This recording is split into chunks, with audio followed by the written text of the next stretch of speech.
I'm Ian Francis. I'm from Bristol in the UK, which is in the southwest of the UK.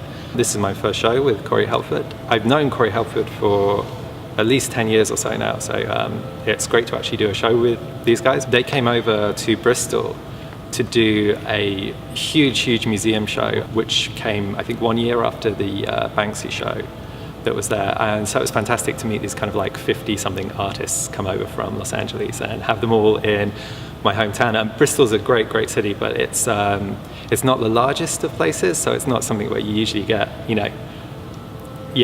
a huge number of international artists show up. So that was fantastic to see, especially because the Bristol Museum is somewhere that I would go as a child.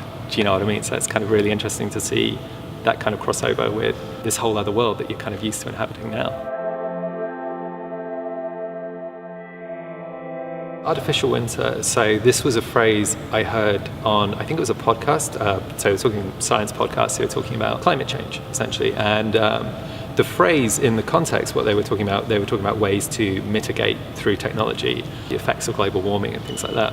And it was interesting in its own right, but there was something about the actual ring of the words that struck with me a lot, beyond its initial kind of context. And I think for me it was to do with almost that kind of sense of the impossibility of it. It's almost that sense of the hubris of being able to control your environment to that extent, the impossibility of being able to control the natural order of things to that extent. So I think I was interested in the way that this kind of thing is only something that can really exist in a unreal place. So I was interested in exploring that.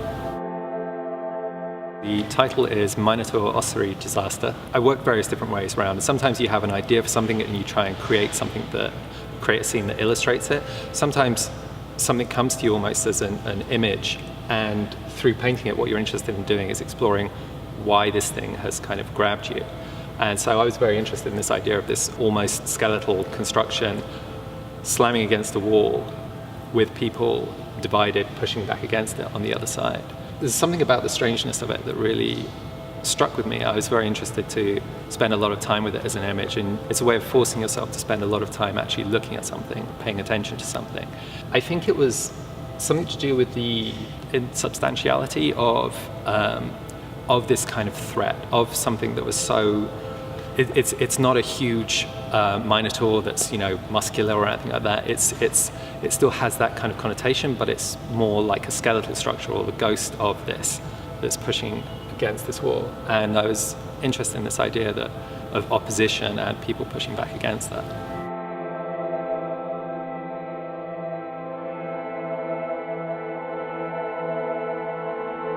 Colour is something that's very important to me in my work, and I think it's crucial in the depiction of what my work's about, especially back at home in the UK. The colours that you see around yourself in a day-to-day life are kind of greens and browns and greys a lot of the time. They're very muted, natural colours, and those are ones that I completely eschew in my work. I completely ignore those kind of colours. So for me, I'm very much interested in the world that you see through screens, the world that you see through the internet, the world that you see through film and TV. So I'm interested in these very artificial colours a lot of the time. With this painting, I was really interested in looking at the way that I tend to work. I have a tendency a lot of the time to almost compose pictures in a similar kind of way. So you have figures a certain size and they're almost lost and alienated in a landscape. So what I was actually interested in doing was taking something that I was always very interested in before, which is portraits, and the idea of almost having figures in opposition to these portraits that are so large in comparison to the figures that they dwarf them, that you have that feeling of almost alienation and isolation in the figures who are faced with this. I've always been very interested in the kind of billboard adverts you get and what it must be like for the people who are on those to sort of see themselves at that kind of scale. With paintings, one of the things I've always really liked about them is the fact that because they're a single frozen moment, you can very much suggest and imply a narrative in it. But there's something really interesting to me about the fact that ultimately, because it's a single moment, there's so much of it is always going to be a mystery. It's always going to be something you don't know.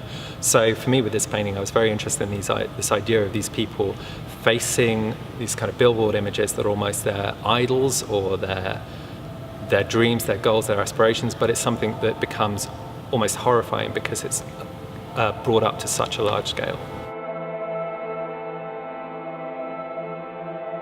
since the internet first started getting a lot of images on it, I've always just tended to save thousands and thousands of images onto my PC, just anything that interests me, all kinds of different things. From time to time, what I do then is, you put all these things into folders and you scroll through all of these different images that have interested you for all kinds of different reasons. And you're looking at the way different ideas recur in lots of places that you wouldn't necessarily expect them to.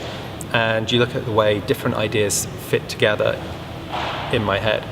After I've done that, what I like to do is make a rough in Photoshop. So I tend to collage together lots of different images. I'm interested in that kind of almost the graphical abstractions that you get.